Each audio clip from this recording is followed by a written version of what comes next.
that the suspect died of a self-inflicted gunshot wound. You're looking at video just into our newsroom. This is all happening right off the 405 and the 105 interchange in Hawthorne.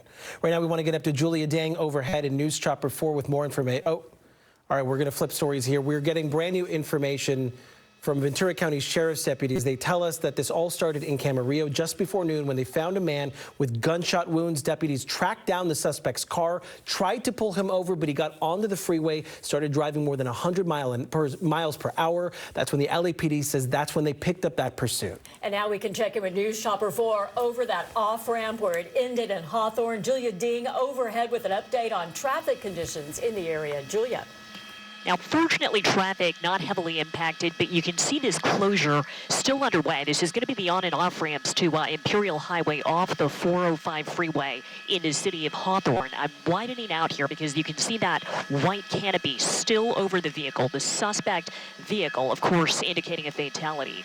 This has now been closed since about 2 in the afternoon, so going on 3 hours now. You can see the traffic on the connector from the 105 to the 405, but again, there actually is not much of an impact on the 405.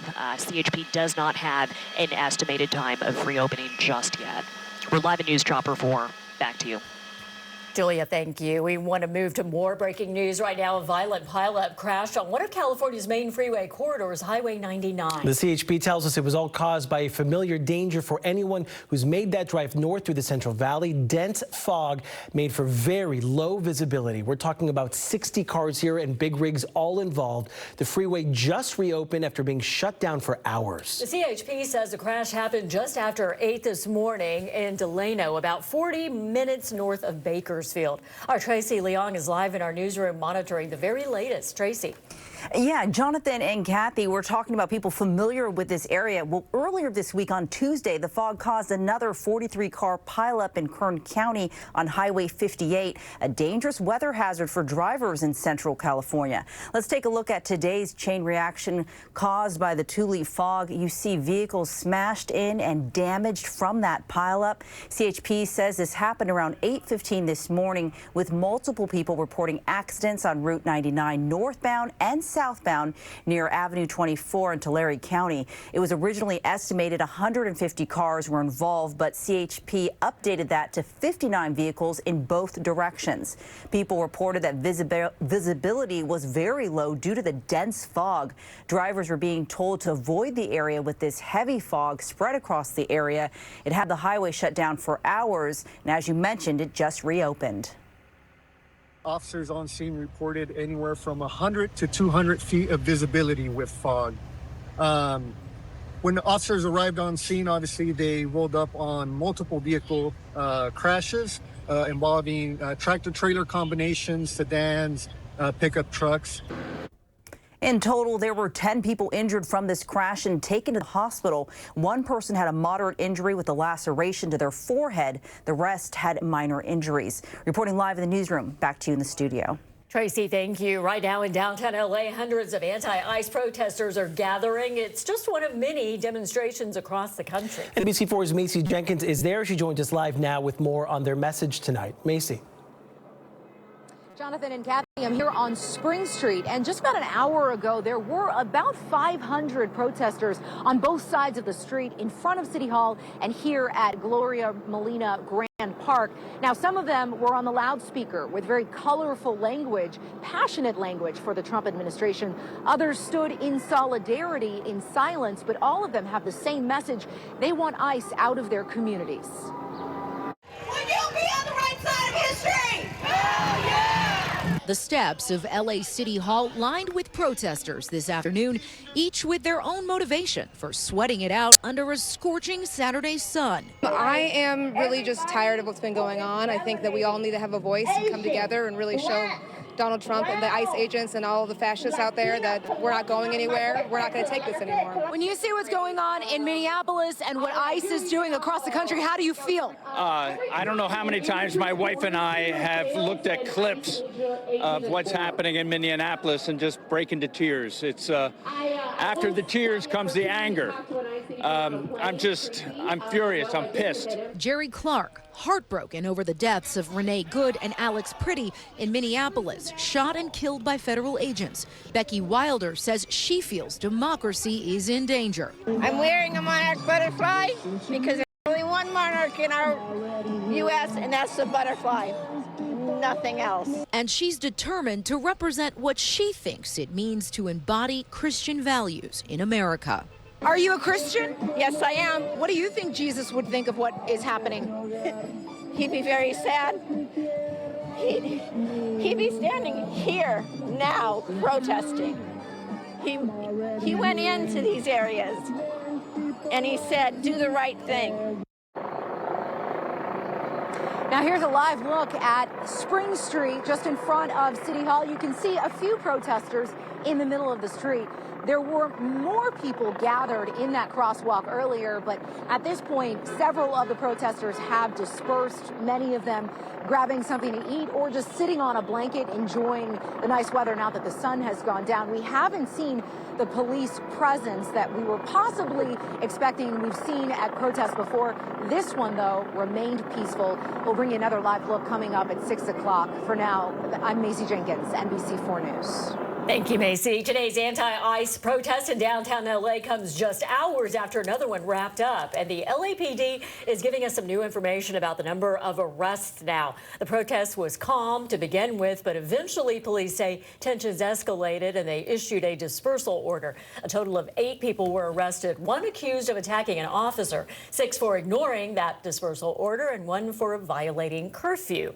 And new today, President Trump is commenting on the federal response to protests happening in cities like here in Los Angeles, posting in part, quote, I have instructed Secretary of Homeland Security Kristi Noem that under no circumstances are we going to participate in various poorly run Democrat cities with regard to their protests and or riots unless and until they ask us for help. We will have regard, and very powerfully so, any and all federal buildings that are being attacked. New here at 5, a man has been sentenced in one of the very first anti-ICE protests we saw here in Southern California, right after the Trump administration ramped up immigration operations last year. That protest happened last June in Paramount. 23-year-old Emiliano Galvez was sentenced to 4 years in prison for throwing a Molotov cocktail at LA County Sheriff's deputies. Pictures and video showed him lighting and throwing the cocktail in a grassy area near a protester about 15 feet from deputies. The U.S. Attorney's Office says he came to the U.S. from Mexico and overstayed his visa. A federal judge has ordered the release of a 5-year-old who was taken into ICE custody in Minnesota earlier this month. You may remember this photo of Liam Ramos. He was taken into federal custody as he was on his way home from school. The boy's father was also detained, and they were transferred to a South Texas detention center. Today, a judge ordered the Trump administration release them both by Tuesday. Also in Minnesota today, a judge ruled ICE operations can continue there. U.S. District Judge Catherine Menendez denied a bid to temporarily block the Trump administration's immigration crackdown. Minnesota officials argue the operation violates the Constitution's 10th Amendment by unlawfully pressing a state to change or abandon sanctuary policies to cooperate with federal agents. Judge Menendez said that argument was not strong enough to justify blocking the operation. And hundreds of cyclists from all over L.A. rode in honor of Alex Pretty. Pretty was shot and killed by ICE agents in Minnesota. It was a 10-mile memorial ride that began at the VA building in West L.A. The event in solidarity with a Minnesota bike shop that Pretty visited frequently. We are here in solidarity because he was a cyclist and we're cyclists and we're all together. And we don't want to be in fear of losing our lives for doing something legal.